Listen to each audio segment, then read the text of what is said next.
ATTAC et avec les amis du monde diplomatique que les choses ont véritablement commencé en France dans le domaine de l'eau, sur le plan des combats associatifs pour la transparence des marchés publics de l'eau et pour les retours en régie face à l'omniprésence des multinationales que sont Veolia et Suez.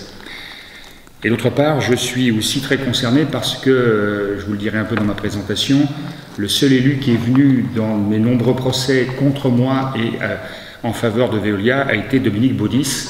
Et je vous expliquerai un peu quel honnête homme il était, même s'il est décédé, il faut évidemment toujours être respectueux, mais quand même il y a des choses à dire qui sont pour moi absolument scandaleux. Et il a été un des principaux, avec Georges Frêche et un certain nombre d'autres, responsable de toute cette mafia de l'eau qu'il y a en France depuis près de 150 ans, mais particulièrement depuis la fin de la Seconde Guerre mondiale. Alors, je vais me présenter rapidement et puis je vais vous présenter un peu un historique de la gestion de l'eau en France du milieu du 19e siècle jusqu'à aujourd'hui, et dans la dernière partie, le côté international. Et on reviendra sur le cas de Toulouse. Donc, moi j'ai commencé après mes études et un service militaire où j'ai fait un peu de prison parce que c'était en Allemagne et j'étais pour les comités de soldats, une sorte de syndicat d'appelés. Je me suis retrouvé à la Générale des Eaux comme première embauche en 1976 où je suis très vite devenu le numéro 2 du syndicat CGT de cette entreprise. Et je me suis rendu compte que le syndicat CGT n'était pas pour la remunicipalisation de la gestion de l'eau, ce qui m'a fortement surpris. Il a fallu quelques années pour que je comprenne pourquoi il ne l'était pas. Et par cette lutte syndicale, je me suis rendu compte qu'il fallait évidemment s'adresser aux citoyens, aux contribuables, qui sont parfois des salariés d'ailleurs de ces entreprises, pour essayer de comprendre le mécanisme à la fois économique, mais aussi environnemental, le problème de la qualité de l'eau. Tout ça était lié et qu'en France, je vais vous le dire plus tard, que tout ça est lié depuis 160 ans à une entreprise et à une deuxième qui s'est créée après, la Lyonnaise des Eaux, et que c'est un système assez unique dans le monde, mais c'est ce système-là qui s'est développé un peu partout dans le monde, notamment dans les grandes villes.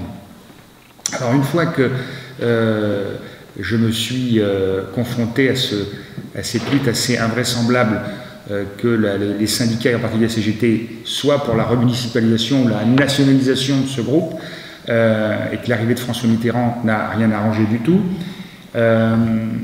j'ai dû évidemment, un peu plus tard, m'adresser à une association qui m'a permis de respirer, qui s'appelle ATTAC.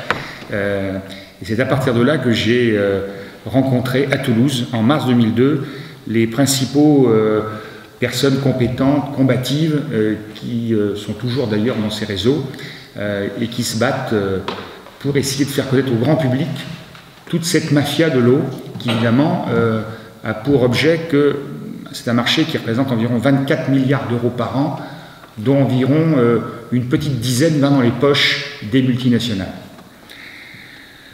Une fois que ce combat à l'extérieur, je l'ai mené avec d'autres, et notamment c'est là que j'ai rencontré Madame Mitterrand. On a été au Forum mondial de Porto Alegre, c'est là que j'ai rencontré d'autres personnes du mouvement altermondialiste, comme on les a appelés, et qui, eux, avaient des problèmes encore plus importants que les nôtres parce que c'était des pays du Sud et c'était un problème de survie. Et que là aussi, dans les grandes villes, ce sont les entreprises françaises, qui sont devenues les multinationales par la suite, qui dominaient le marché.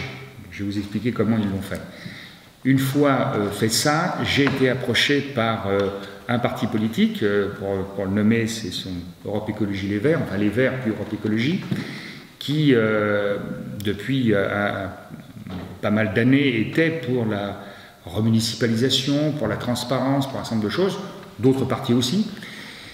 Et puis c'est comme ça que je suis devenu conseiller régional en Île-de-France, seul conseiller régional chargé de l'eau dans le domaine régional et dans le domaine national. Et c'est là que j'ai vu dans les comités de bassin, où chez vous d'ailleurs en Loire-Garonne, une femme a été présidente pendant très longtemps, jusqu'à l'âge de 92 ans, Madame Bellet. Encore une fois, vous voyez, les rapports politiques, journaux, tout ça, on va souvent le voir. Tout ça m'a amené à voir comment se passait la gouvernance de l'eau. Et la gouvernance de l'eau était à la fois dirigée par des élus de droite et de gauche, et à la fois par Veolia et Suez, parce que Veolia et Suez sont des usagers industriels.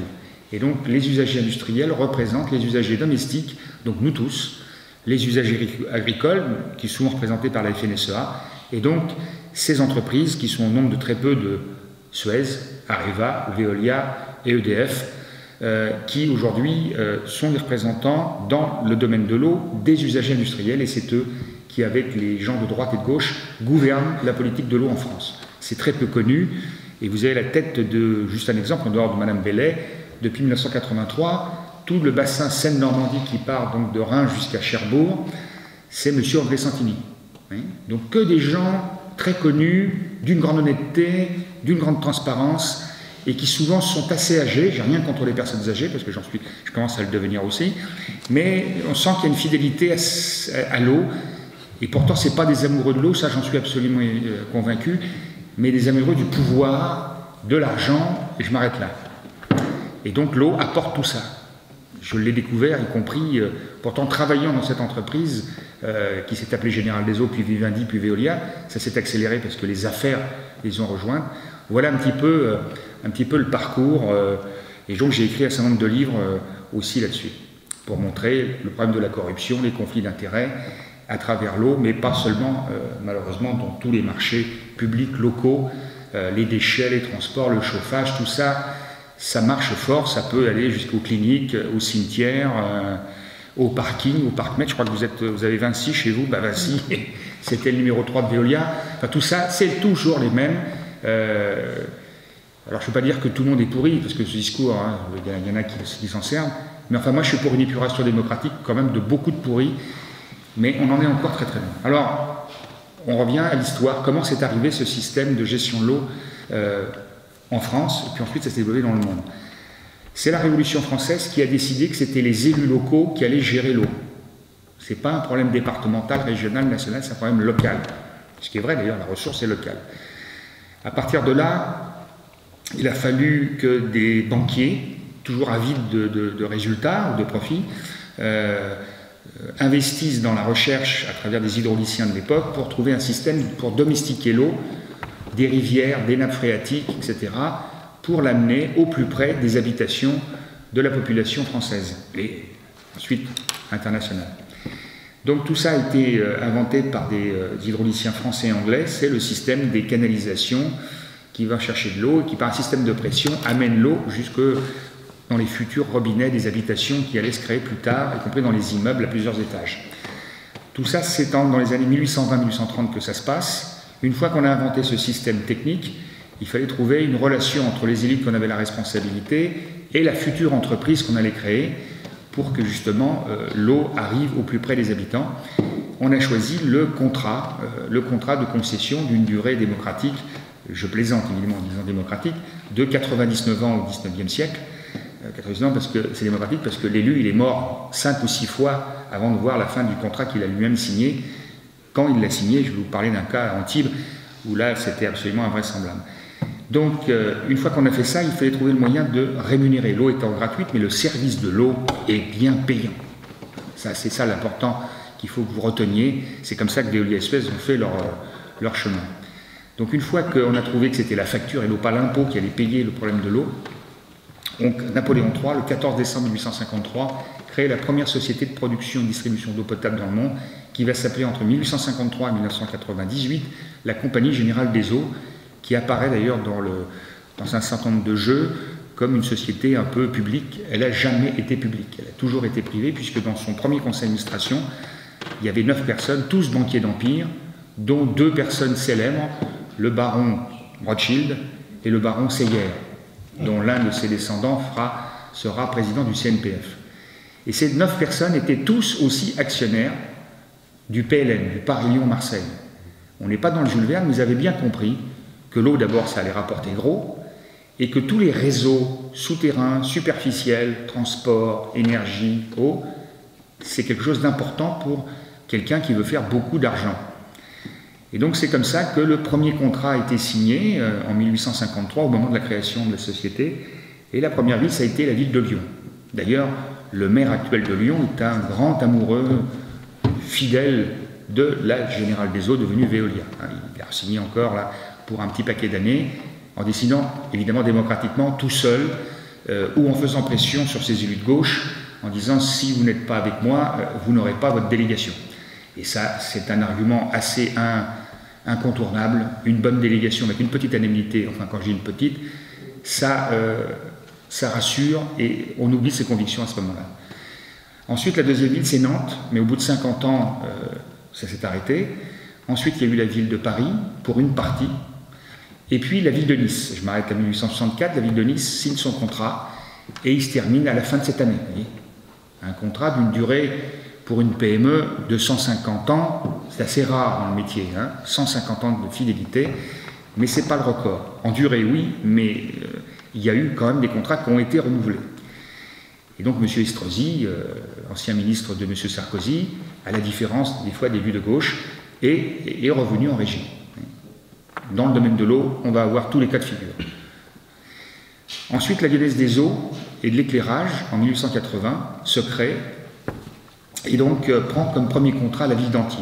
Ça, c'est un cas absolument unique dans les annales, parce que le maire d'Antibes signe un contrat en 1880, mais il oublie de mettre la date de fin. Et donc en 2011, 131 ans plus tard, c'est le même contrat d'origine, il n'y a pas eu de renouvellement. Monsieur Jean Leonetti, voisin de monsieur Estrosi et ministre aussi de monsieur Sarkozy, va décider, pas la même chose. Il va décider, non, en fin de compte, j'en ai pris pour 131 ans, je redemande 10 ans de plus. Et donc il redonne le contrat à la même entreprise pour 10 ans de plus, mais avec une chose quand même assez invraisemblable, c'est qu'il baisse pour la première tranche des 15 premiers mètres cubes annuels par personne, le prix de 78,6%. Une erreur dramatique, pourtant ce sont des gens intelligents, je ne parle pas de M. Leonetti, qui évidemment, dans la veille des municipales, ça fait bien de baisser le prix d'autant, en moyenne, sur une base de 120 mètres cubes, de 44%. Mais c'est très très mauvais de faire ça, parce que, évidemment, le voisin ou les voisins, si on a pu baisser d'autant, d'abord, pour les Antibois, c'est qu'on les a arnaqués d'autant depuis des années, mais pour les voisins qui, voyant les élections municipales de mars 2014, disent « je ne pourrais pas avoir 20 ou 30, 40%, eh bien ils les ont eus souvent. Et évidemment, les actionnaires de Veolia, ils ne sont pas très contents. Et donc Veolia se dit, il y a un moyen de récupérer quand même ce qu'on a donné d'une main, on va se séparer de 3500 personnes sur 13 000. C'est ce qui se passe en ce moment. Il y a un plan social qui va démarrer le mois prochain, et qui va s'étaler sur 12 mois. Il y a 3500 personnes qui doivent partir, si possible d'eux-mêmes. Si ce n'est pas possible, ça sera un licenciement économique collectif. C'est la première fois de l'histoire d'une société d'eau que ça arrive. Ça prouve que, visiblement, ils sont en difficulté. Et ils sont en difficulté, vous allez voir pourquoi, et notamment grâce aux associations. Donc on est en 1880. 1933, la troisième et dernière société importante qui va se créer en France, va s'appeler la SOR, Société d'aménagement urbain et rural, et qui va longtemps être contrôlée par une entreprise d'une grande honnêteté aussi, notamment en Afrique, qui est l'entreprise Bouygues. J'ironise évidemment, mais ça vous l'aviez déjà compris. On arrive à la veille de la Seconde Guerre mondiale, c'est là que ça commence à devenir intéressant, moins de 30% des communes avaient fait confiance à ces trois sociétés. C'est-à-dire tout le reste était en régie municipale. Mais, en 1926, le gouvernement, alors je ne sais plus, ça doit être le cartel des gauches d'ailleurs, je crois, avait fait voter une loi qui modifiait la notion de service public des régies, qui devenaient des services publics à caractère administratif et commercial, ce qui va permettre des délégations de services publics après et surtout un peu plus tard. Donc ce n'est pas un service public administratif, c'est-à-dire que lorsqu'on crée une régie, la régie n'est pas composée de fonctionnaires, la régie est composée de personnel de droit privé. On peut se faire licencier et on peut s'adresser au prud'homme pour se faire éventuellement réintégrer, enfin ça c'est très rare, ou indemniser. Mais on n'est pas dans la fonction publique. Donc, 1939, 30% des communes, 1944, c'est là que c'est vraiment un Conseil national de la résistance et décidé des nationalisations de pans entiers de l'économie française, y compris les deux sociétés principales, la Générale des Eaux et la Lyonnaise des Eaux, sont prévues être nationalisées dans les 2 ans et demi qui vont suivre. Tout va être nationalisé par rapport au programme, sauf deux sociétés, la Générale des Eaux et la Lyonnaise des Eaux. Et pourquoi donc? Je crois que vous avez déjà un peu compris. Déjà, les bonnes relations existaient déjà. Et pourtant, à l'époque, le premier parti, sans l'attaquer, je n'attaque pas, le premier parti de France, c'était le Parti communiste avec 28%. Pour vous préciser les choses, le fameux syndicat des eaux d'Île-de-France que préside aussi M. Santini depuis un paquet d'années. Ce syndicat était, entre fin 1944 et mai 1947, dirigé par le trésorier du Parti communiste français, député maire d'Ivry-sur-Seine, Georges Marin. Et à aucun moment pendant ces 2 ans et demi, il a pensé à remunicipaliser. Bon, j'arrête là. Donc, 1953, on est toujours à 30% des communes. C'est pas suffisant. Comment faire passer de 30% à plus de 60% des communes, aujourd'hui représentant près de 80% des usagers? Eh bien, ça va être, en 1953, l'invention du droit d'entrée, qu'a expérimenté le regretté M. Baudis. Et je vais prendre cet exemple-là parce que c'est cet exemple-là que j'ai pris dans mon livre lorsque j'étais chez Vivendi à l'époque, ça s'appelait Vivendi, en 2003, lorsque je sors mon premier livre, L'eau de Vivendi, des vérités inavouables, et je cite cet exemple. M. Baudis signe un contrat fin 89 de 30 ans avec la Générale des Eaux contre un droit d'entrée qu'il fait payer à la Générale des Eaux pour sa collectivité, donc c'est lui qui le perçoit, pas personnellement, mais pour sa commune, de 437,5 millions de francs. Assorti d'un taux d'intérêt de banquier, hein, je vous rappelle, c'est les banquiers qui ont inventé ces sociétés. Un taux d'intérêt qui a avoisiné ou légèrement dépassé autour de 10%, mais cumulable jusqu'à la fin du contrat, quasiment, donc jusqu'à début 2020. Le taux d'intérêt, il est de 10% aujourd'hui? Je ne crois pas. Hein? On n'a pas pu rectifier, en tout cas pas assez par rapport à ce que ça devrait être. Donc, ce procédé du droit d'entrée était effectivement la solution, parce qu'on était encore dans la France de la reconstruction en 1953. Les compétences, quelques compétences avaient été attribuées aux collectivités locales, donc dans l'eau. Il fallait reconstruire, il fallait simplement construire des infrastructures, des canalisations d'eau et bientôt des canalisations pour l'assainissement, avec les stations d'épuration un peu plus tard. Donc tout ça, c'est comme aujourd'hui, on n'a pas beaucoup d'argent. Donc les collectivités locales trouvaient une manne formidable à travers ces droits d'entrée. Ces sociétés se garantissaient des contrats de 30 ans, on est au XXe siècle, on prête de l'argent qu'on se fait rembourser par la facture de l'usager en oubliant évidemment de leur dire aux usagers qu'ils remboursent les 437 millions et que vous payez encore. Et c'est une des raisons, mais je vais venir, parce qu'on a rencontré avec Mme Mitterrand, Pierre Cohen en 2010, un homme d'un grand courage, c'est une plaisanterie évidemment, parce que le problème il est là. Parce qu'à partir du moment où vous avez signé un contrat de 30 ans et qu'on vous a donné de l'argent, que cet argent ne va pas servir à l'eau, mais va servir à autre chose pour se faire réélire, faire un stade de foot. C'est souvent le sport, c'est terrible, et la culture, mais surtout le sport. On fait un gros bâtiment, une grosse infrastructure, on la finance, on la fait payer par la facture d'eau, et on a un contrat de 30 ans, et tout le monde est lié. Et quand on n'est pas suffisamment lié, on peut embaucher les conjoints, les enfants. Je sens que vous voulez quelques exemples. Par exemple, le fils de M. Bartolone travaille chez Veolia dans le sud-est asiatique. Monsieur le député UMP des Yvelines, ancien juge antiterroriste, Alain Marceau, qui préside une usine de dessalement d'eau de mer en Arabie Saoudite pour le compte de Veolia. Voilà, il y en a des tonnes. Hein.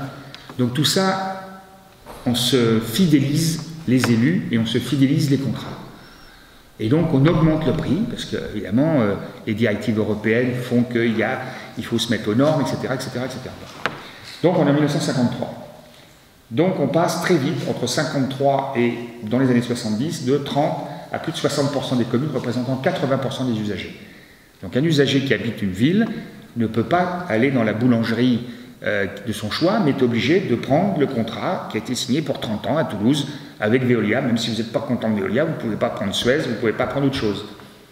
Hein? C'est comme ça que ça se passe dans le domaine. Bon.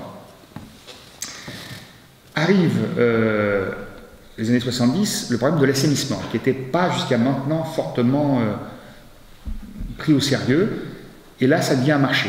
Ben oui, les eaux qu'on utilise pour se laver, etc., ou pour tout usage, que ce soit agricole ou industriel, devient de l'eau usée, donc polluée, mais qu'on ne peut pas rejeter comme ça, il faut les épurer. Donc il faut trouver des canalisations qui amènent ces eaux, une fois qu'on les a utilisées, à une station d'épuration qui, avec ses petits bras et ses petites mains, va nettoyer cette eau avant de le rejeter dans le milieu naturel. Et ces stations d'épuration, évidemment, enlèvent tous les produits médicamenteux, tous les problèmes de l'aluminium, enfin, Mais non, évidemment pas. Hein. Mais on vous le fait croire que ces stations d'épuration vous protègent de tous les maux qui puissent exister et qu'on ne connaît même pas d'ailleurs complètement. Donc tout ça, c'est un nouveau marché, donc ça se construit dans les années 70, et donc arrive François Mitterrand qui projette dans ses 110 propositions, je crois, la nationalisation de ces entreprises. Alors ce qui est drôle, c'est que moi j'étais rentré en 1976, et lorsque j'étais rentré, on m'avait expliqué d'ailleurs pourquoi on n'avait pas nationalisé la Générale des Eaux en 44, 45, 46, 47, tout simplement parce que ces sociétés avaient des effectifs à l'intérieur qui étaient tous des résistants. Donc j'ai compris que ceux qui travaillaient à l'EDF étaient tous des collaborateurs, et ça c'était un livret d'accueil qu'on nous avait fourni. Bon, ils n'osent plus le faire maintenant, hein, mais ils l'ont fait quand même pendant un paquet d'années. Donc à partir de cette époque, la nationalisation va presque s'opérer en 1982, puisque l'entreprise Saint-Gobain détient plus de 34% du capital de la Générale des Eaux, donc ce qu'on appelle une nationalisation rampante. Et la nationalisation va être officialisée lorsque deux personnes, deux conseillers de François Mitterrand, je parlais d'Alain Minc, qui est devenu conseiller de M. Sarkozy. Ces gens-là n'ont pas vraiment de grandes convictions politiques. C'est des gens qui, surtout, adorent l'économie, évidemment. Et donc Alain Minc et le PDG d'AXA, enfin le futur AXA, Claude Bébéard, qu'on va retrouver pendant plus de 30 ans à l'intérieur de ces entreprises, vont décider que Saint-Gobain vende sa participation pour que l'entreprise reste privée. En sachant que depuis 1946-47, il y a quand même une chose qui a été, malgré tout, un peu nationalisée, enfin, si on peut appeler ça comme ça, c'est le statut des salariés. C'est-à-dire que les salariés de la Lyonnaise des Eaux avaient jusqu'à l'an 2000, maintenant c'est plus vrai, mais pour les anciens toujours, le statut de l'EDF, donc un statut protecteur de la fonction publique EDF, et pour ceux de la Générale des Eaux, le statut des fonctionnaires territoriaux, en particulier de la ville de Paris. Mais ça a été abrogé par Mme Aubry en 2000 avec M. Proglio, dont on vient de parler d'ailleurs dans une salle affaires à la veille de la fin de son mandat à l'EDF, qu'il est devenu président de l'EDF, parce qu'il aurait... sa femme, qui est une actrice de cinéma très connue, Rachida Khalil, aurait perçu sur son compte, alors qu'elle gagnait 1 800 € par mois, un montant de 1 800 000 €, dont 700 000 remis par quelqu'un qu'elle ne connaît pas sur son compte en Suisse. Tout ça, évidemment, c'est assez banal, mais ça existe, quoi. Donc, la nationalisation ne se passe pas, et ces sociétés se disent, bon, il faudrait peut-être qu'on s'occupe un peu de la partie internationale, et puis qu'on se diversifie. Il y avait eu, à la fin du XIXe siècle, une tentative de ces entreprises d'aller, et ils avaient eu des parts de marché à Istanbul, enfin ça s'appelait Constantinople, à Porto, à Venise, mais ça n'avait pas bien fonctionné. Et donc, dans les années 80, on tente cette opération de diversification de la société, donc dans l'environnement, donc l'eau, l'assainissement, les déchets, le transport, le chauffage, l'énergie, et puis aussi dans le domaine des services plus liés à la communication, alors les téléphones portables, ensuite les télévisions, vous avez M6 c'était Suez, TF1 c'était Bouygues, donc c'était la sœur, Canal+, c'était Veolia, Vivendi, c'est toujours un peu ça, c'est un peu moins ça aujourd'hui, mais c'est encore un peu. Et puis les pompes funèbres, je vous en ai déjà parlé, les cliniques, les parkings, le cinéma, la musique, etc. Donc tout ça, des groupes absolument tentaculaires, représentant pour Veolia, il y a quelque temps, 350 000 personnes et plus de 2000 sociétés en France et dans le monde. Mais évidemment, comportant des noms très différents, donc vous ne pouvez pas imaginer que la Société des Eaux du Nord appartient à Suez ou que la Société des Eaux de Marseille appartient à Veolia. Évidemment, on prend, comme d'ailleurs en Bolivie, on va appeler ça Aguas del Tunari, Aguas del Limani, donc on choisit le fleuve à côté ou la montagne d'à côté pour qu'on fasse couleur locale, un peu comme la publicité de Paris Match. Hein. Mais tout ça, derrière, c'est ces groupes qui sont là. Donc, en 1980-90, la communauté internationale va décider de s'occuper de la question de l'eau, puisque on constate que plus d'1 milliard de gens n'ont pas accès à l'eau potable, ça ne s'est pas amélioré, plus de 2,5 milliards, et ça ne s'est pas amélioré non plus, n'ont pas un assainissement minimum, donc il faut trouver une solution. Pendant 10 ans, on fait des grandes interventions, mais il ne se passe rien. Arrive 1992, et c'est vraiment une année à la fois pour la France et pour l'international déterminante. D'abord internationalement. 92, une petite conférence en Irlande, à Dublin, fait que l'eau, qui était un bien commun, patrimoine de l'humanité, devient un bien économique. Petit changement, mais fondamental pour ce qui va se passer par la suite.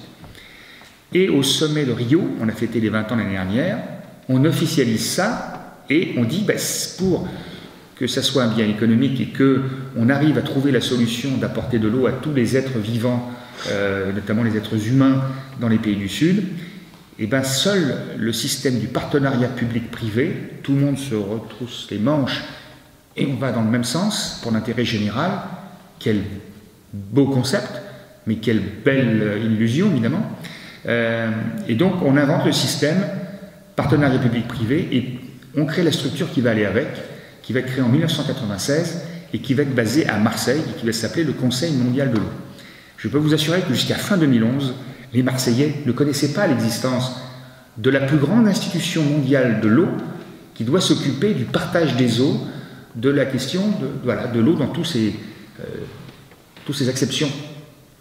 Étonnant que les Marseillais ne sachent pas. Et vous allez voir pourquoi, ce n'est pas très étonnant. En 1997, ce Conseil mondial de l'eau va décider que tous les 3 ans, on va organiser une grande foire commerciale. Ils ne vont pas l'appeler comme ça, ils vont l'appeler Forum mondial de l'eau, qui va se passer en 1997 à Marrakech. Au bout de 2 ans, toutes les grandes villes du Maroc sont privatisées, moitié pour Veolia, moitié Suez. En 2000, 3 ans plus tard, La Haye. Mais là, ça ne marche pas. Les Pays-Bas, tradition publique. 2003, Kyoto, Japon, ça ne marche pas, un peu pour d'autres raisons, mais ça ne marche pas non plus. 2006, là, il n'y avait pas de problème, Mexico, le président de l'époque était un ancien dirigeant de Coca-Cola, donc la marchandisation de l'eau, il connaissait, et donc pas de problème. 2009, là, sujet intéressant, mais polémique, Istanbul. Et en Turquie, il y a 2 fleuves qui prennent leur source, le Tigre et l'Euphrate, et qui traversent ensuite des pays en aval, que sont la Syrie, l'Irak, etc., avec le problème d'Israël, qui pompe de l'eau sur les territoires palestiniens. Donc sujet extra. Et les Turcs, les gouvernements turcs de l'époque, avaient installé aussi plein de barrages à l'est et au sud pour justement monnayer cette ouverture de vannes contre le règlement, entre autres, de l'épuration des Kurdes. L'eau, symbole de la paix, mon œil, quoi. Donc 2012, dernier forum mondial qui a eu lieu à Marseille, quelques semaines avant l'élection présidentielle, mais bon, je vous fais très vite, ça n'a pas bien fonctionné non plus, parce que, en fin de compte, comme c'est une institution, le Conseil mondial de l'eau, vous pouvez vous demander, mais pourquoi ce n'est pas l'ONU qui traite de cette question? Non, on a considéré que c'est une association de droit privé qui s'appelle le Conseil mondial de l'eau, financée par Veolia, par Suez, par l'UNESCO, elle-même financée par Suez, et par un certain nombre de financeurs privés. Donc absolument pas quelque chose de représentatif, et donc les représentants des gouvernements peuvent venir éventuellement en touriste, mais n'ont aucune obligation de respecter éventuellement les directives que leur donnerait le Conseil mondial de l'eau. Tout ça, c'est une foire commerciale permettant d'obtenir des parts de marché, comme je vous l'expliquais, dans différents coins du monde où ces entreprises n'étaient pas encore implantées. Revenons en France, 1992, loi sur l'eau, début janvier, qui limite les contrats à 20 ans. Enfin, on va avoir des contrats un peu plus courts qui vont correspondre à au moins 3 mandats de conseillers municipaux, ce qui est déjà pas mal. Et surtout, je vous rappelle, ces contrats pourraient être longue durée parce qu'il faut amortir les investissements en matière de canalisation. Mais comme pour une partie, ça fait une centaine d'années, on peut penser que l'amortissement a déjà eu lieu. Donc c'est difficilement explicable pourquoi des contrats d'aussi longue durée. L'année suivante, et c'était heureux que ça se fasse, le 29 janvier 1993, est votée une loi pour la prévention de la corruption et de la transparence des marchés publics, connue sous le vocable loi Sapin.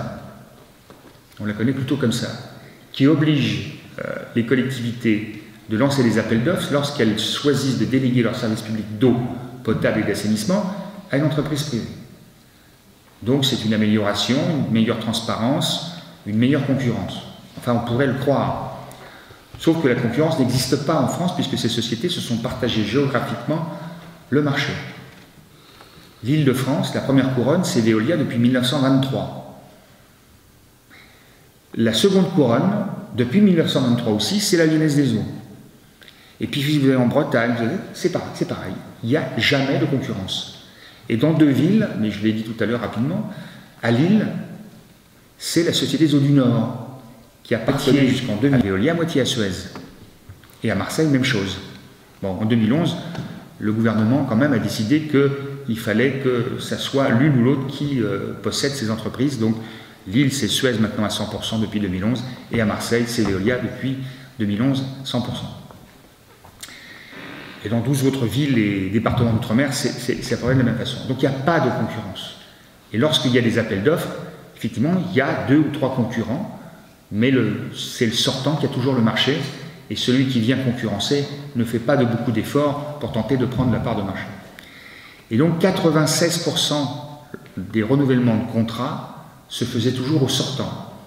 1% de retour en régie jusqu'au début des années, la moitié des années 2000. Jusqu'en 2005, il y avait 1 ou 2% de communes en France qui, lorsque leur contrat se terminait avec l'entreprise privée, décidaient de revenir en régie. Alors qu'est-ce qui s'est passé Alors je vous dis quand même une dernière loi, parce que je vous ai parlé de la loi Sapin, c'est la loi sur le financement des partis politiques de 1995. Où là, le journal officiel va montrer quelles entreprises financent les partis politiques, les 4 grands partis politiques français. En numéro 1, la Générale des Eaux, en numéro 2, la Lyonnaise des Eaux. Les choses sont claires. À la suite de ça, en parallèle de ça, il y a un homme, avec quelques autres, mais surtout lui, qui, à Grenoble, va faire qu'au bout de 6 ans de combat, le maire de Grenoble, qui a été aussi ministre de l'Environnement et le ministre de la Communication, les 2 secteurs d'activité de ces entreprises, un total hasard, va se retrouver condamné pour 2 ans et demi de prison pour 20 millions de francs de corruption, enfin de ce que le tribunal a reconnu, sous forme de voyages, de financement de campagne électorale, de financement d'un journal de campagne électorale, d'appartements à Paris et de voyages en jet dans les dom-toms. Le truc normal, quoi. Tout ça va entraîner une mobilisation progressive des associations qui vont se créer. On ne va pas forcément les connaître, elles ne vont pas forcément faire parler d'elles dans les journaux municipaux locaux, et tout doucement se constituent, alors c'est plutôt des hommes d'un certain âge, plutôt retraités, vous voyez. Ça va se rajeunir dernièrement, ça va se féminiser dernièrement, mais au départ c'était des hommes de 70 ans. Et je vais vous citer un exemple, parce qu'ils sont toujours vivants aujourd'hui, mais ils ont plutôt 85 ans maintenant, mais ils ont toujours beau pied, bon oeil. C'est une association d'Olivet. Olivet, c'est une petite commune à côté d'Orléans, qui en 1997, à 5 ou 6, vont décider de dire, bon, le contrat que Olivet a passé, le maire d'Olivet, en 1933 avec la Générale des Eaux, il a signé le contrat pour 99 ans, donc jusqu'en 2032. Ce maire d'Olivet n'avait pas compris qu'il avait changé de siècle. On n'était plus au 19e, on était 20e, mais bon, une erreur de jeunesse probablement, il a signé un contrat de 99 ans. Donc ces 5 retraités décident de porter l'affaire au tribunal, et au bout de 12 ans de procédure, c'est plus rapide aujourd'hui parce qu'on a plus l'habitude, mais à l'époque c'était vraiment les premiers quasiment, et au bout de 12 ans, le Conseil d'État, par un arrêt du 8 avril 2009, va faire que les contrats ne pourront plus durer plus de 20 ans, mais à partir du 3 février 1995. Vous rajoutez 20 ans, 3 février 2015. Et les municipales étaient en mars 2014. Et que vous devez décider au minimum 1 an avant la fin du contrat ce que vous allez faire pour l'avenir. Ça, les élus, ils n'aiment pas décider, surtout quand ils veulent privatiser, faire connaître à leurs électeurs à la veille des municipales leurs décisions. Ils préfèrent le faire juste après ou bien avant. La plupart l'ont fait bien avant. Citer 2 exemples pour montrer, un de gauche, un de droite, mais pour moi c'est du pari au même. C'est le maire de Troyes, François Barouin, dont on parle pour la présidence de l'UMP, et M. Rebsamen, le ministre du Travail, maire, président du Grand Dijon, sénateur, et j'en passe. Un des plus grands cumulards. Non, le plus grand cumulard, c'est le maire de Dunkerque. Il avait 47 mandats. M. Delbar, aussi un ancien ministre. Eh oui, tout ça est assez triste, mais c'est comme ça. Donc ces 2 personnes, par des avenants passés en 2011, c'est-à-dire 2 ans après l'arrêt du Conseil d'État, mais 3 ans avant les municipales, décident d'essayer de se soustraire de l'arrêt d'Olivet qui stipule que les contrats doivent s'arrêter lorsqu'ils ont plus de 20 ans, c'était leur cas, c'était 30 ans, qui s'arrêtent donc 5 à 8 ans plus tôt, en l'occurrence le 3 février 2015. Ces deux personnes se soustraient, et dans le cas de M. Rebsamen, ça touche vraiment à... Moi, ça me touche au fond du cœur, parce qu'il trouve comme motif pour essayer de s'exonérer de cet arrêt d'Olivet que la Lyonnaise des Eaux l'informe que la Lyonnaise des Eaux avait fait des surprofits sur le dos des Dijonnais et qu'ils s'en aperçoivent en 2011. C'est bien, ils font des profits, mais ils font en plus des surprofits. Et la Lyonnaise des Eaux propose, et M. Rebsamen l'accepte, que ces surprofits soient répartis moitié pour la commune, moitié pour la société. Hein? C'est un foutage de gueule comme j'en ai rarement connu. Hein? Et il signe. Et par ce biais-là, le contrat, au lieu de se terminer en 2015, va se terminer en 2023. Hein? 8 ans de gagné pour la Lyonnaise des Eaux, c'est la Lyonnaise des Eaux là-bas. Évidemment que la Lyonnaise des Eaux est contente. Enfin, je parle de la direction de la Lyonnaise des Eaux. Mais évidemment, les Dijonnais ne sont pas très contents. Même chose à Troyes.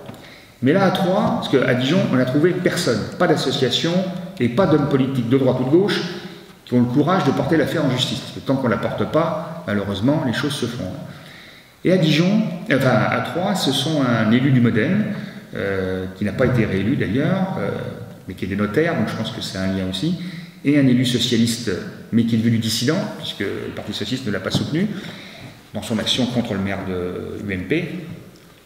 C'est pas facile à comprendre parfois les motivations des uns et des autres, hein, mais enfin bon. Et donc il porte l'affaire, et 2 ans et demi plus tard, en janvier 2014, à 2 mois des élections, le contrat de Troyes, qui était prolongé du fait que le maire de Troyes, M. Baroin, ne voulait pas appliquer pour Veolia la fin du contrat le 3 février 2015, le tribunal administratif de Châlons-en-Champagne décide que le contrat sera caduc le 3 février 2015. À 2 mois des élections, c'est embêtant pour les 2 candidats principaux, le candidat socialiste qui n'y avait pas pensé, et pour le candidat François Baroin, évidemment, qui n'y avait pas pensé. Et là, ils se réunissent tous les deux, l'histoire vraie, hein, et ils décident de dire, bon, on va créer une régie. Mais comme c'est avant les municipales, c'est intéressant, mais tant que c'est pas fait, peut-être des promesses en l'air. Et après les élections, on apprend que M. Baroin a fait appel de la décision du tribunal de Châlons-en-Champagne, donc là, on est dans les procédures qui peuvent durer, mais il y a 15 jours, énorme surprise, le conseil municipal vote à l'unanimité, quasiment, le retour en régie. Donc là, Veolia n'est pas content du tout, mais c'est quand même les élus qui ont le dernier mot. Donc, vous voyez les motivations. Est-ce que c'est le fait qu'il va prendre la présidence de l'UMP qui ne voudrait pas se ramasser une affaire supplémentaire? Je crois qu'ils sont assez chargés en ce moment. Peut-être. Ils sont tous chargés, remarquez. Hein. Mais bon, en tout cas, voilà ce qui s'est passé. À Montpellier, même chose. Alors c'est dans l'autre sens. Hein. C'était Georges Frêche, enfin, toute cette équipe de mafieux qui étaient là depuis... Veolia est là-bas depuis toujours, quasiment. Et ils avaient décidé, au niveau de la communauté urbaine, un peu comme au niveau de Toulouse, que Veolia soit prolongée. D'ailleurs, là-bas, il y a l'université de Montpellier, on pourrait presque l'appeler l'université de Veolia, parce qu'il y a une chaire Veolia, il y a une chaire Suez, et il y a surtout le pôle international de compétitivité qui s'appelle Suelia, qui est la contraction de Suez et de Veolia. Hein. Et le directeur de cet établissement n'est pas un élu, c'est le directeur de Veolia du Languedoc-Roussillon. C'est monstrueux, c'est même pas intelligent de faire ça. Parce que les gens comme nous, c'est tellement facile de les critiquer, c'est tellement énorme. Mais bon, ils sont tellement... Il y a une impunité formidable que... Et donc, le candidat socialiste, je crois, appuyé par les Verts, est battu par le candidat dissident socialiste. Et le candidat dissident socialiste, je crois qu'il s'était mis avec des gens du parti de gauche, a décidé le retour en régie, et ça a été voté. Et au moment où ça a été voté, enfin la veille que ça a été voté, le grand directeur de Veolia du coin, donc celui qui préside l'université un peu, hein, propose 50% de baisse du prix de l'eau. Et là, c'est une maladresse phénoménale, bien exploitée par les élus qui veulent le retour en régie, et puis par des gens comme nous, hein, qui évidemment font courir ce bruit, enfin ce bruit qui a été repris dans la presse, je crois que c'était Midi Libre. C'est-à-dire qu'au dernier moment, alors qu'ils n'avaient fait aucune proposition de baisse du prix, ils proposent 50% de baisse. C'est quand même se foutre de la... Hein. Et évidemment, mauvais exemple, parce que les communes d'à côté se disent bah, si on propose ça, pourquoi on ne le propose pas à nous? Et là, on recommence, les actionnaires ne sont pas contents, on se rattrape sur la masse salariale, la variable d'ajustement, il y a des grèves, il y a un plan social, et puis tout ça, c'est de la mauvaise publicité pour ces entreprises, etc., etc., etc. Donc on est dans un... on va dans le mur. Donc voilà un petit peu la situation assez cocasse. Alors les grandes villes qui sont revenues en régie, c'est la ville de Paris, le 1er janvier 2010, après 25 ans de privatisation par M. Chirac. Il y a eu une petite baisse de prix, mais le prix était assez bas déjà là-bas. Mais il y a surtout au niveau de la gouvernance, c'est là que je voulais peut-être en finir sur la question de la régie, c'est lorsque vous créez une régie, même s'il y a plusieurs sortes de régies, mais on va faire simple, il y a un conseil d'administration, et dans ce conseil d'administration, il y a des représentants de la majorité et de la minorité municipale et des représentants des associations d'usagers. Donc le retour en régie, c'est effectivement une gouvernance qui doit être améliorée. Il n'y a pas de gouvernance quand c'est une DSP, puisque la seule gouvernance, c'est lors de l'Assemblée Générale des Actionnaires, mais on ne parle pas du contrat, il y a quand même 8000 contrats qui appartiennent à Veolia et 5000 à Suez, on ne parle pas dans chacune des collectivités de ce qui se passe à l'intérieur. Donc le conseil il n'y a pas de conseil d'administration de Veolia et de Suez à Toulouse, donc vous êtes obligé d'aller à la société mère, bon, c'est quasiment impossible. Donc il y a une gouvernance améliorée, il y a une transparence qui devrait être meilleure, un prix qui devrait être un peu plus faible, ça c'est la moindre des choses, il n'y a pas les profits, des rendements de réseau meilleurs, parce que je vous parlais peut-être du dernier exemple qui est la ville de Tulle, je n'y résiste pas, la ville de notre président, vous allez voir qu'est-ce qu'il était compétent cet homme là-dessus. Et donc les fuites, le renouvellement des réseaux, là les éléments clés qui font qu'une bonne régie marcherait bien, en sachant que lorsque vous passez d'une DSP à une régie, vous êtes obligé, quand vous êtes une collectivité, de reprendre les salariés de l'entreprise privée qui assuraient le service pour le compte de la collectivité, à partir du moment où ils travaillent au moins 50% de leur temps de travail. Donc ces gens-là passent du secteur privé au secteur privé, mais de la régie publique, ils sont toujours salariés privés, avec leur convention collective de l'entreprise d'origine. Dans les 15 mois, on doit négocier une convention collective à peu près identique, donc ils ne perdent rien, simplement ils travaillent directement pour la régie sans passer par l'intermédiaire de leur ex-entreprise privée. Donc le problème du passage, ce n'est pas le problème de la compétence en disant « Ah là, vous êtes obligé d'engager des fonctionnaires, ça va grever le budget ». Non, pas du tout. D'abord, le budget de l'eau n'est pas le budget général alimenté par l'impôt. C'est le budget, depuis une vingtaine d'années, le budget annexe de l'eau et de l'assainissement alimenté exclusivement par la facture que vous payez. Hein? Donc il n'y a pas de mélange depuis 1995 entre le budget général de l'impôt du contribuable du budget annexe de l'eau et de l'assainissement, qui est un budget à part de la collectivité. Sauf pour les eaux pluviales, où là, effectivement, il y a transfert, puisque c'est quand même les impôts qui payent les eaux pluviales. Alors, je vous termine par le cas de Tulle, parce que je pense que c'est le dernier, enfin après je pourrais plein d'exemples, mais le cas de Tulle est assez symbolique, et j'en ai parlé tout à l'heure à mes deux amis, mes trois amis. Madame Mitterrand est décédée en novembre 2011. Donc, 2 ans plus tard, en novembre 2013, la fondation Daniel Mitterrand, dans laquelle je travaille à mi-temps, l'autre mi-temps, c'est chez Veolia, mais dans un emploi fictif, ça, vous gardez pour vous. Donc, on décide évidemment de faire une petite opération de souvenir et en même temps de militantisme quelque part. Et donc, nous sommes aidés, alors vous pouvez trouver ça bizarre, par la Caisse des dépôts et consignations qui loue un théâtre des Champs-Élysées pour que cet événement puisse avoir lieu. Je rappelle, pour ceux qui ne connaissent pas, que la Caisse des dépôts et consignations fait partie des actionnaires de ces deux entreprises. Mais bon, pas toujours voir le mal là où il n'est pas. Et donc, lors de cette manifestation, c'est Stéphane Bern qui anime, il est charmant, et en présence de Madame Trierwiller, qui est encore la première dame de France, de Madame Taubira et de Madame Benguigui. Hein, et puis tous les autres, c'est des personnes comme vous et moi. Il y a 80 personnes, il n'y a pas foule, hein, mais bon, ça se passe bien. Donc le but, c'était de remettre un prix à une association turque et à une association, enfin pas une association, au maire de Lampedusa, qui est un geste politique, qui accueille donc les immigrés sur sa terre. Mais donc il y a quand même quelques élus socialistes qui sont là, qui font le discours un petit peu, donc c'est surtout l'eau dans le cosmos, hein, un truc absolument pas conflictuel.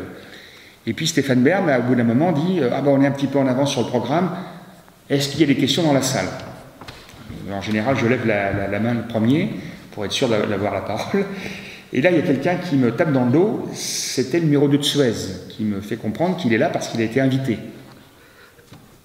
Donc ça paraît déjà très étonnant, enfin bon, passons. Et donc je commence à prendre la parole et je leur dis, j'ai dit à l'assistance, je dis vraiment, si Mme Mitterrand était encore vivante, elle serait ravie de tout ce qui a été dit, mais je vous rappelle que Mme Mitterrand s'est investie dans le domaine de l'eau à partir de la fin des années 90, par rapport aux témoignages qu'elle avait vus en Bolivie, en Argentine, sur le fait qu'il y avait un vrai problème d'accès à l'eau, et puis que l'eau était privatisée par des entreprises d'origine française. C'était ça son combat dans le domaine de l'eau. Ce n'était pas spécialement l'eau dans le cosmos, même si c'est toujours intéressant. Donc là, ça jette un petit froid, et je dis, j'ai un seul exemple à apprendre, parce que je ne vais pas monopoliser la parole, je vais vous parler du cas de Tulle. Alors, il y avait beaucoup de photographes sur Mme Trierwiller. Quand j'ai prononcé le mot Tulle, ça s'est visible, pas pour moi, mais par rapport à ce que j'allais dire sur Tulle. Et donc, surtout quand j'ai fini d'intervenir, je crois que ça n'a pas rassuré Mme Trierwiller en particulier, parce que je dis, voilà, à Tulle, en 1995, est élu un maire qui s'appelle Raymond Max Aubert, pour 6 ans. Cet homme va être condamné, d'ailleurs j'ai fait partie de l'association anticorruption, qui a été partie prenante, partie civile dans l'affaire des emplois fictifs de la ville de Paris, des gens qui travaillaient pour la ville de Paris, mais en Corrèze. Bon. Et donc le maire de Tulle était ce Raymond Max Aubert, qui, à la fin de son mandat, va faire 2 choses. Il va être nommé numéro 2 de la fondation Vivendi, et il va renouveler un contrat de 20 ans qui se terminait fin 2000. Un mois en gros avant la fin du contrat, il va renouveler le contrat par un avenant de 19 ans et demi. 3 mois avant la fin de son mandat, il ne va pas être élu, c'est François Hollande qui va être élu à sa place en mars 2001. Donc 3 mois avant la fin de son mandat, mais 1 mois avant la fin du contrat de 20 ans, il renouvelle le contrat par un avenant de 19 ans et demi. Mais en toute illégalité, puisque la loi Sapin du 29 janvier 1993, c'est-à-dire 7 ans et demi plus tôt, avait imposé aux élus que lorsqu'on veut renouveler le contrat, on est obligé de lancer un marché public avec un appel d'offres. Et lui, il s'exonère, c'est un homme d'une grande probité. Et son successeur, c'est François Hollande, qui va traverser son mandat pendant 7 ans, sans voir ce problème. Bon. Alors vous allez me dire, oui, mais si la gestion de l'eau était bien assurée. Justement, pas très bien assurée. Donc c'est Veolia qui a le contrat. Et en février 2012, le maire de Tulle, qui est le successeur de François Hollande, mais son assistant parlementaire, aujourd'hui maire de Tulle et conseiller à l'Élysée, Bernard Combes, avec la présidente d'une association locale sur l'eau, me demande de venir faire un débat dans un lycée agricole pour les collégiens. Et puis à l'issue de cette petite manifestation, on fait une petite conférence de presse à l'intérieur du lycée, c'est assez rare. Et là, Bernard Combes arrive pour me féliciter, voilà, ça s'est super bien passé. Puis il me dit, bah tiens, comme tu m'as l'air compétent, passe à la mairie, je te montrerai mon contrat, tu me diras ce que tu en penses. Alors, c'est jamais arrivé ce genre de choses. Donc c'est du direct, j'y vais, et il me donne une petite heure en donnant les documents, et puis dans 1 heure je reviens, puis tu me diras ce que tu en penses. Et puis je ferai venir l'adjoint à l'eau, qui est un vert, l'adjoint communiste qui s'occupe d'autre chose, mais qui s'intéresse, et puis l'adjoint socialiste. On sera 5 ou 6. Bon. Je regarde, et là je découvre cette histoire de Raymond Max Aubert qui avait passé le contrat, qui avait renouvelé son contrat sans appel d'offres, et puis je vois les performances techniques de Veolia qui sont absolument extraordinaire. Un renouvellement des réseaux tous les 520 ans, alors qu'une canalisation dure en moyenne 60 à 80 ans. Donc ils devaient renouveler des centimètres de canalisation par rapport à des kilomètres de canalisation qui existaient sous leurs pieds. Premier élément. Deuxième chose, évidemment, comme c'est renouvelé très peu, c'est un gruyère. C'est-à-dire qu'on a des fuites d'eau à près de 40%, c'est-à-dire un chiffre digne d'un pays d'Afrique. Et puis le prix de l'eau était vraiment la moyenne du prix de l'eau, tout mode de gestion confondu, en France, à cette époque-là, est autour au maximum de 3,60 €. Là-bas, on était à 5,20 € le mètre cube, en pourcentage. Alors je dis, écoute, vraiment là, c'est difficile de faire pire. J'en ai vu des contrats mauvais, mais là, si la Nouvelle-Calédonie n'est pas mauvaise non plus, mais là, on avait Gaston Floss, c'était pareil, une grande probabilité, mais à ce point-là, je n'en avais pas vraiment trouvé. Alors il me dit, ben, écoute, t'as qu'à annoncer, le soir, j'avais une petite conférence qui était précédée du film Water m'exponnait. Il dit, t'as qu'à annoncer que je vais revenir en régie. Alors, je dis, c'est pas à moi de l'annoncer, c'est à toi de l'annoncer, moi je suis pas élu. Hein. Et donc, il a décidé de passer en régie, de faire appel à un cabinet d'audit vraiment, qu'on connaît bien, Lucien et moi, absolument digne d'intérêt, parce qu'ils sont souvent, les cabinets d'audit sont des filiales directes ou indirectes des grands groupes, donc forcément ils trouvent que toujours la gestion privée est plus intéressante pour le consommateur.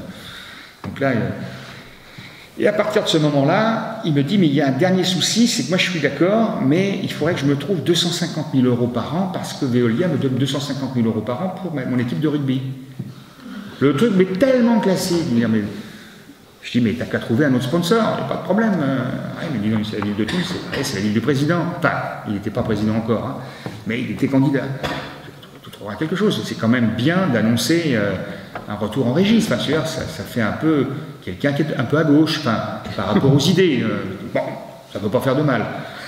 Après, je ne sais pas quelle est la motivation. Est-ce que c'était caché, le fait que François Hollande n'avait pas vu que le renouvellement était totalement illégal, des 19 ans et demi? J'en sais rien. Et puis peu importe. C'est le résultat. Mais, comme je l'ai annoncé, évidemment, comme je suis délégué syndical encore pour quelque temps, parce que je suis ma 5e procédure de licenciement chez Veolia, je suis délégué syndical, j'envoie toutes les bonnes informations personnelles. Donc j'ai donné cette information au personnel, ça n'a pas fait plaisir à la direction, mais les salariés commencent à comprendre à la veille de licenciement que peut-être que le retour en régie, malgré ce que leur disent les syndicats, c'est peut-être une bonne chose. C'est plus sûr que de rester dans ces entreprises. Et évidemment, l'entreprise a commencé à tenter de garder le contrat en proposant des choses. Et comme je connais le maire et je connais celui qui audite, je fais passer l'information. Donc ça, tout est transparent. Mais c'est vraiment le gros bordel, quoi, pour dire en un mot. Hein. C'est qu'on voit comment ça se passe, quoi. Et c'est ça qui est dramatique, parce que c'est sur un contrat, je vous en ai parlé de quelques-uns, mais quand je vous dis ça, c'est pour l'eau et l'assainissement, mais pour les déchets, c'est exactement pareil. Pour tout ce qui est contrats locaux avec des grandes entreprises qui font quasiment tout dans une commune, et il y avait aussi, mais je crois qu'il y avait la télé locale aussi qui était appartenait à Veolia. Hein. Bon, qu'est-ce que vous voulez faire? Tout ça, c'est complètement pipé. Donc voilà un peu la situation de la question de l'eau. Et pour terminer, parce que là je vous ai parlé de l'eau potable, donc ce qu'on appelle le petit cycle. Mais le grand cycle, ce qu'on appelle le grand cycle pour on est un peu spécialiste, mais je vais être plus clair, c'est la gestion de la ressource, c'est-à-dire la gestion des nappes phréatiques, la gestion des fleuves et des rivières. Ça, depuis 1964, ça fait 50 ans que c'est les agences de l'eau qui dirigent ça. Et les agences de l'eau, même moi qui suis quand même intéressé à ces questions depuis, enfin pas depuis 1976, parce qu'en 1976, moi c'était plutôt les filles, le sport, enfin autre chose. C'est un petit peu après que c'est venu. Mais bon, j'ai été élu conseiller régional et donc je vous ai dit, je suis dans les instances. Et je suis dans les instances du comité de bassin. Que lorsque je disais des revues spécialisées, on disait le comité de bassin, c'est les parlements de l'eau. C'est vraiment la démocratie à l'état pur. Vous pouvez dire que j'y croyais, mais tant qu'on n'y est pas, et surtout c'est d'une opacité la plus totale, c'est difficile d'avoir un jugement. Et j'en ai fait partie. Et en plus, le président du comité de bassin et M. Santini, le vice-président, c'est mon patron. Donc j'avais vraiment là une expérience unique que je vivrai qu'une fois, puisque je pense qu'aucun parti politique me représentera la prochaine fois au régional. Mais c'est pas bien grave, parce que je n'avais pas l'intention de faire carrière. Et là, je découvre comment ça se passe. D'abord, je découvre que les industriels avaient oublié, on est en 2011, hein, fin 2011, avaient oublié, pour le bassin Seine-Normandie, les industriels avaient oublié de payer leur redevance, qui se montait à cette époque-là, entre 2008 et 2011, à 130 millions d'euros. Lorsque je l'ai appris par des fonctionnaires territoriaux qui me l'ont dit discrètement, je t'ai rien dit, évidemment, je ne leur ai pas dit que c'était telle ou telle personne, je pose la question en direct devant 180 personnes représentant tous les élus, les industriels, les agriculteurs, je dis mais comment se fait-il que depuis 2008, les industriels n'ont pas payé 130 millions d'euros? Et là, M. Santini, mais qui est d'un cynisme et d'une ironie absolument inégale, il dit mais c'est un bug informatique. Vous voyez. Le bug informatique, là où je vous parle, je ne suis pas sûr qu'il est totalement réglé. Hein, donc on n'est plus à 130 millions, on est à 200 millions d'euros. Ils ont peut-être payé 20 ou 30 millions d'euros. Et les industriels, comme j'ai évidemment porté l'affaire dans l'Express pour que ça soit public, ont dit, nous, on ne voudra pas payer parce que le bug informatique, on n'est pas responsable. On ne veut pas payer les intérêts. Et on demande un échelonnement. Et, franchement. ils ont gagné 3 ans et demi, ils ne payent pas d'intérêt et ils veulent un échelonnement parce que pour payer le retard qu'ils n'ont pas. Enfin, non. Et alors, il y a ça, mais lorsqu'on délibère pour voter sur, par exemple, de dire on va faire payer un peu plus les agriculteurs ou les industriels parce que les usagers domestiques payent 85% de la facture. Alors, il y a un parlement de l'eau, vous voyez, à peu près comme ça. Mais vous avez un tiers de représentants de l'État. L'État, c'est le ministère de l'Agriculture, pas uniquement, mais principalement, donc des gens qui sont pour la production intensive et qui ne vont pas, sûrement pas, gêner le monde agricole qui est représenté uniquement par la FNSEA. Il n'y a pas de confédération paysanne, il n'y a qu'à la FNSEA. Donc agriculture intensive aussi. Vous avez les industriels, c'est Areva, EDF, Suez et Veolia. Donc voilà, ceux-là, ils sont ensemble.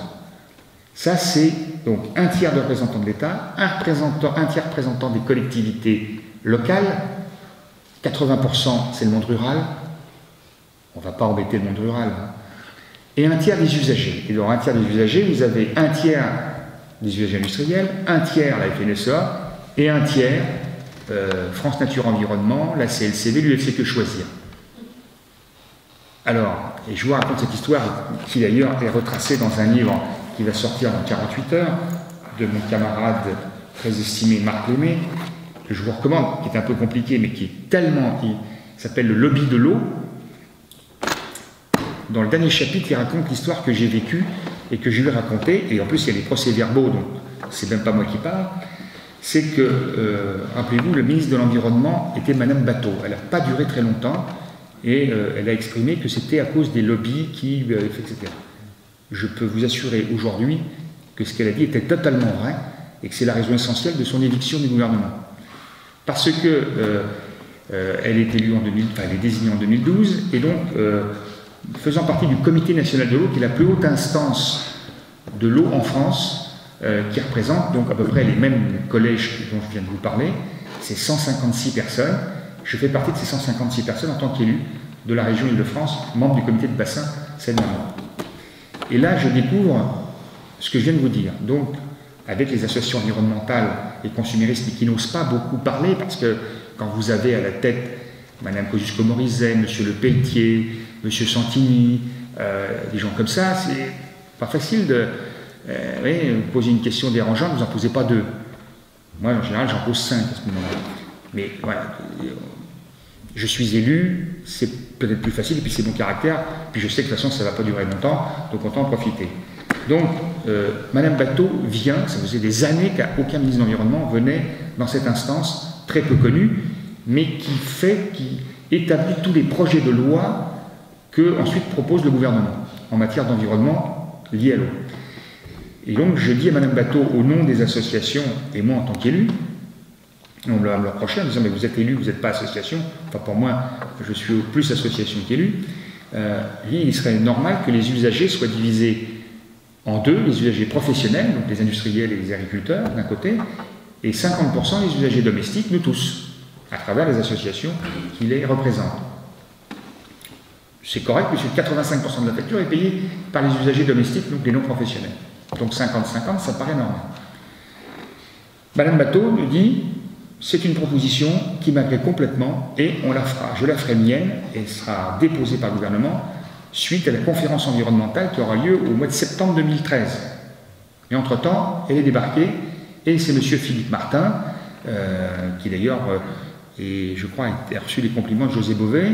Je pense que José Bové ne connaissait pas, enfin, passons, il ne veut pas être méchant. Donc Philippe Martin va établir un rapport sur l'eau extrêmement favorable à l'agriculture intensive. Et M. Hérault va désigner 2 autres, pas encore ministre de l'Environnement, hein. Il va le devenir. Mais il avait été désigné par M. Hérault pour faire ce rapport sur l'agriculture. Il est nommé, et en parallèle de ça, au même moment, une autre personne est nommée par Jean-Marc Hérault, qui s'appelle Michel Lesage, aussi député socialiste, comme M. Philippe Martin. Mais lui est chargé de faire sur la qualité de l'eau et la qualité des services d'eau. Et lui, son rapport qu'il va publier en juillet 2013 est un rapport que j'aurais pu moi-même absolument approuver, qui montre que tout le système de la gestion de l'eau en France, que ce soit du petit ou du grand cycle, nous amène dans le mur. qu'il faut complètement changer tout le système, créer une instance de régulation de l'eau en France qui n'existe pas, seul secteur d'activité où il n'y a pas une instance de régulation. La régulation se fait naturellement à l'intérieur de Veolia et de Suez, pour le bien des actionnaires, évidemment. Donc, il propose ça. À ce moment-là, il est aussi nommé un député, alors là, c'est ce que retrace M. Lémé, il s'appelle Jean Launay, député du Gers. Du Lot. Député du Lot. Un salopard, ça je vous le dis franchement, un salopard, il n'y a pas d'autre mot. Lui, il préside le Comité national de l'eau, c'est-à-dire qu'il succède à un député UMP du Nord, M. Flageolet, et on peut penser, entouré de M. Markovitch, que nous connaissons depuis très longtemps, et qui a priori est quelqu'un de bien, et qui est membre du conseil d'administration de la Fondation des Mitterrand, donc je le connais évidemment bien. Donc je me dis, peut-être pour une fois, un peu, lorsque M. Cohen a été élu, avec comme programme le retour en régie et tout, sans croire au Père Noël, on se dit, là, on va avoir des gens qui nous écoutent, quoi. Ça va bien se passer. Dans un premier temps, ça se passe relativement amicalement, on se tutoie, il faut dire qu'il faut se méfier. Quand on se tutoie trop vite, il y a peut-être anguille sous roche. Enfin bon, passons. Et arrive un petit peu avant la conférence environnementale, 2-3 mois avant, des groupes de travail, des groupes ad hoc comme ils appellent, où là on est une petite quinzaine. Je me retrouve dans ce groupe, où là il y a le représentant de la FNSEA, le représentant de Veolia, de Suez, etc. Et comme seul représentant du VG, la représentante de la CLCV, qui est quelqu'un de très bien. Et là, on nous dit, voilà, qu'est-ce qui ne va pas, qu'est-ce qu'il faudrait améliorer. Donc on revient sur la proposition que Mme Bateau avait acceptée, et là on sent bien qu'il y a une gêne, mais bon, ok, d'accord. Et puis on arrive au mois de juillet, donc c'est souvent pendant les mois de vacances qu'il se passe des choses assez étonnantes. Ce groupe ad hoc va continuer à se réunir, mais moins 2 personnes, on est 15. Les 2 personnes éliminées, c'est Michel Lesage, député socialiste, auteur du rapport dont je viens de vous parler, et moi-même. Mais je vais m'en apercevoir que 2 mois plus tard, parce que je n'imagine pas, puisqu'on ne m'informe pas, que ces réunions ont lieu. Ces réunions préparent la commission, une des tables rondes sur l'eau de la conférence environnementale, où disparaît la question de la gouvernance de l'eau. Donc on ne parle plus de la gouvernance de l'eau. Donc cette conférence environnementale a lieu, et la veille de la conférence environnementale, ce monsieur Jean Launay fait une tribune dans Le Monde avec Michel Rocard. Pour ceux qui ne savaient pas, Michel Rocard était parti au Forum mondial de Mexico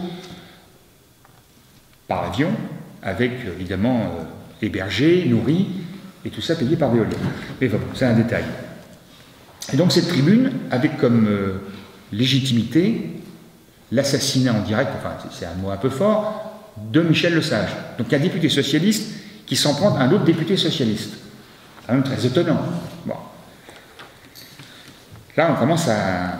Et il signe président du Comité national de l'eau, alors qu'il n'en a pas parlé du tout aux autres membres du Comité national de l'eau, on apprend ça par la presse, et il signe comme président du Cercle français de l'eau. Et ça, je ne m'étais pas rendu compte, pourtant moi qui gratte bien tout, et le Cercle français de l'eau, mais je dis mais évidemment, c'est l'agence depuis 1991, la principale agence de lobbying de Veolia et de Suez.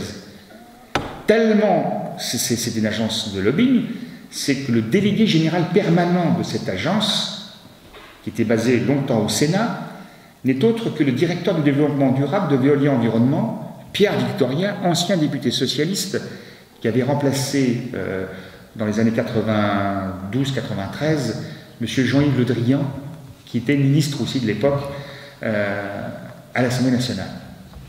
Donc quelqu'un que je vois régulièrement chez Veolia et qui défend évidemment la direction. Donc, voyant tout ça, la réunion qui suit le comité national de la conférence environnementale, on est le 18 décembre 2013. Et c'est là que les choses vont s'envenimer fortement. D'abord, je demande la parole avant que ça commence en disant « Monsieur Launay, je vous demande votre démission ». Alors un élu qui demande la démission d'un autre élu, je crois que ça ne s'était jamais vu dans cette instance. Donc j'étais le premier, j'étais content, moi j'ai fait quelque chose en premier. Et je dis mais pourquoi quel est le problème? Parce que ça ne se fait pas. Entre élus, ça ne se fait pas. Je vous la demande quand même, je vous demande ma démission, tout simplement parce que vous êtes en conflit d'intérêts, puisque vous présidez le Comité national de l'eau, vous écrivez un article dans Le Monde signé de cet organisme, alors que vous n'avez absolument pas informé cet organisme, et en plus vous signez en tant que président du Cercle français de l'eau, qui est l'agence de lobbying de Veolia. Donc il faut que vous choisissiez l'un ou l'autre, mais à mon avis, vous démissionnez des deux, ça ne serait pas plus mal. Bon, évidemment, il va me dire, Monsieur Toudy, vous êtes vraiment désagréable. Mais ça, j'en ai rien à faire, vous voyez ce que je veux dire. Vous me répondez à la question. Évidemment, il n'a pas répondu, ni ma conscience fait que moi, je résiste au lobbying, etc. Bon, d'accord. Bon. Mais dans cette même réunion, où l'ordre du jour, quand vous êtes élu, vous le savez, 5 jours minimum avant, vous recevez l'ordre du jour, avec éventuellement, s'il y a des délibérations, les textes, pour que vous en imprégniez et que vous donniez un avis, voire vous informer vos concitoyens de ce qui se prépare dans les 5 jours qui suivent. Là, on reçoit l'ordre du jour à 17h40 pour la réunion du lendemain, 9h30. Mais avec l'ordre du jour, aucune délibération. À 9h30, j'arrive, comme tout le monde d'ailleurs, on n'est pas 156, on doit être 120, il y a une trentaine d'absents. Et là, sur PowerPoint, on est à l'Assemblée nationale, on nous propose 4 délibérations à voter. Dont la délibération sur la gouvernance de l'eau, où la proposition de Mme Bateau est complètement battue en brèche. On revient à la position de départ, les usagers domestiques sont ultra minoritaires. Donc je lève la main, je dis, mais écoutez, monsieur le député, vous savez très bien que si vous persistez, je serai obligé de saisir le tribunal administratif pour annulation de la délibération, puisque sur le fond et dans la forme, vous n'avez pas respecté la procédure minimum, en sachant que moi je représente les 208 autres conseillers régionaux de gauche et de droite qui ne sont au courant de rien du tout. C'est-à-dire que si je vote, quel que soit mon vote, je vote à titre personnel, et je représente les 186 membres du comité de bassin, même chose, qui ne sont pas au courant. Et donc j'interpelle mes collègues, on va dire, en disant, je pense que vous devriez avoir tous la même attitude, parce que vous représentez vous-même. Je vais être suivi par une petite dizaine de personnes, tous les autres trouvent ça normal, et donc on passe en force. Donc, je me lève, je dis ce que je pense à M. Launay, en le traitant de minable, enfin, je pète un peu les plombs. Et là, au moment où je m'en vais, qu'est-ce que je m'aperçois? C'est que le représentant de la FNSEA, lui, il avait le texte. Personne n'avait le texte par écrit. Lui, il l'avait. Alors, je lui prends, il résiste. On déchire là le truc. Enfin, le truc complètement ubuesque. Je dis, mais vraiment, vous êtes une bande de... Je ne sais pas comment vous appelez, mais vous vous rendez compte, on est à l'école, là, quoi. Qu'est-ce que c'est que ces gros mensonges, quoi. Alors, puisque c'est comme ça, je vous annonce que je saisis, j'ai fait un peu exprès, Corinne Lepage, en tant qu'avocate, pour demander l'annulation de cette délibération. Le problème, c'est que les élections des comités de bassin, de tous ces organismes, doivent se faire avant le 30 juin. Le tribunal administratif, nous sommes le 10 juin, n'a toujours pas rendu son jugement, qui sera certainement favorable à notre demande de l'annulation.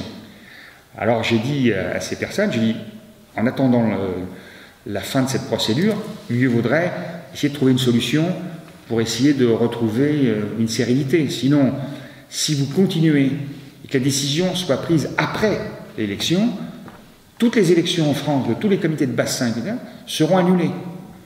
Et on me dit, oui, mais on reprendra les délibérations de la même façon, et en respectant la procédure que vous souhaitez, donc vous perdrez de toute façon, mais on fera comme ça. C'est ce qu'il explique. Alors c'est le procès-verbal fait par le directeur de l'eau du ministère de l'écologie, qui l'écrit. Là je vous l'ai fait résumer, mais c'est...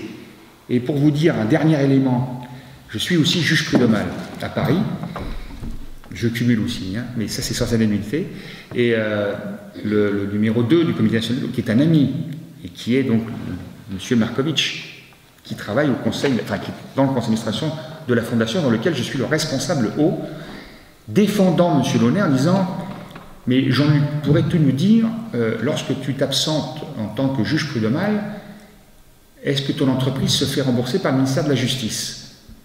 Je dis, évidemment. Tu pourrais nous dire le nom de ton entreprise? C'est-à-dire qu'il voulait que je lui dise que c'était Veolia. Et là, malheureusement, il n'a pas eu de chance. Je lui dis, Daniel, parce qu'on se connaît depuis pas 30 ans, mais presque, je dis, Daniel, c'est dommage. Je vois que la hauteur des arguments sont d'un niveau, je ne m'attendais pas à ça. Mais vraiment, tu es mal renseigné parce que tu vois, c'est au titre de la fondation Daniel Mitterrand que je suis juge prud'homal à Paris. Et je te rappelle que tu es membre du conseil d'administration et que tu n'étais pas au courant. Je comprends que tu ne sois pas au courant parce que tu y vas tellement rarement du fait que tu cumules tellement de mandats. Et donc ça s'est terminé, évidemment. On n'est plus très amis maintenant. Voilà, tout ça, c'est une anecdote, mais pour vous dire comment ça se passe à l'intérieur. Et c'est très difficile de lutter contre tout ça. Mais je pense qu'au moins que vous sachiez un peu comment ça se passe pour que le monde associatif se mobilise et essaye d'améliorer ces choses, en sachant que c'est un lourd combat, mais Lucien peut le dire, et à Toulouse on peut le dire, c'est quand on a démarré, on était peu nombreux, on n'est pas forcément beaucoup plus nombreux, mais que quand même maintenant il y a eu des livres, des films, des documentaires, que les gens maintenant s'aperçoivent quand même qu'il y a une certaine arnaque, ils n'ont pas toute la connaissance, mais ils sentent bien que quand même les choses, on leur cache beaucoup de choses. Et là je vous ai parlé, si vous parlez de la qualité de l'eau, je ne voudrais pas vous gâcher votre soirée, mais là aussi il y a beaucoup de choses qu'on nous cache, mais pas que l'eau du robinet, l'eau aussi en bouteille. Hein. Et y compris l'eau, je ne sais pas si vous avez l'occasion, là où vous travaillez, d'avoir des bonbonnes d'eau hein, avec température ambiante ou température plus fraîche, mais cette eau-là vient souvent, pas toujours, mais souvent, des nappes fossiles, ce qui est grave. On va à 800, 1000 mètres de profondeur pour aller chercher de l'eau tellement pure qu'il faut souvent la reminéraliser, et qu'en installant des forages et des pompages dans de l'eau qui est à cette profondeur et qui a mis 10 à 15 000 ans pour arriver à cette altitude-là, à cette profondeur-là, c'est gravissime. Et que là encore, une société surtout qui s'appelle Château d'eau, en a fait son commerce grâce à M. Tibéri à Paris, puis ensuite d'autres, et que Château d'eau a été racheté 2 ans après par la Lyonnaise des Eaux, qui l'a revendu 5 fois ce qu'elle avait acheté à l'autre, à Danone, qui l'a acheté il y a 4 ans à un groupe européen, leader européen des bouteilles plastiques, qui est une entreprise israélienne qui s'appelle Eden Sprint et qui est basée à son siège à côté du pavillon de l'eau de Paris, qui est municipal. Voilà, je pourrais passer des heures à vous raconter ça. Je pense qu'il est utile que vous ayez un peu de connaissances à ce niveau-là pour que quand même le domaine de l'eau qui devrait être transparent, hein, est quand même un domaine d'opacité, mais qui provoque des profits gigantesques, mais extrêmement peu connus. Et peu connus parce que tout le monde a trempé, que ce soit malheureusement les partis politiques, un peu les syndicats, parce que quand vous voyez la publicité de Veolia, de Suez et d'autres dans les revues syndicales, ça explique aussi le faible engouement des salariés à se battre sur la remunicipalisation. Et quand vous voyez que, y compris une association que je respecte, France Nature Environnement, est financée et par Veolia et par Suez dans différentes campagnes, vous voyez que vous avez beaucoup de difficultés. Et quand vous saurez que le Secours catholique est quand même une association qu'on ne peut pas imaginer mauvaise association, mais son principal sponsor, son principal responsable de l'eau chez le Secours catholique Caritas n'est autre que l'ancien DRH de Veolia Eau France, Monsieur Patrick Flicoteau. Vous tapez son nom sur Google, vous verrez qui c'est, Flicoteau. Voilà. Donc ces gens-là sont absolument partout pour évidemment qu'il y ait la paix sociale dans les entreprises, que les associations, que l'image associative, ça verdit leur image, hein, et puis qu'avec les politiques, on embauche les enfants, les conjoints, parfois les maîtresses, etc., pour que tout le monde soit content et que personne n'exprime rien. Voilà, c'est ça le domaine de l'eau que moi je vis depuis 38 ans, et j'y crois encore. Donc ne soyez pas découragés, mais au contraire, adhérez au Secours 31, renseignez-vous, mais je crois que c'est un combat vraiment enthousiasmant. Voilà, comme j'étais bavard et qu'on ne m'a pas apporté d'eau, je vous laisse la parole.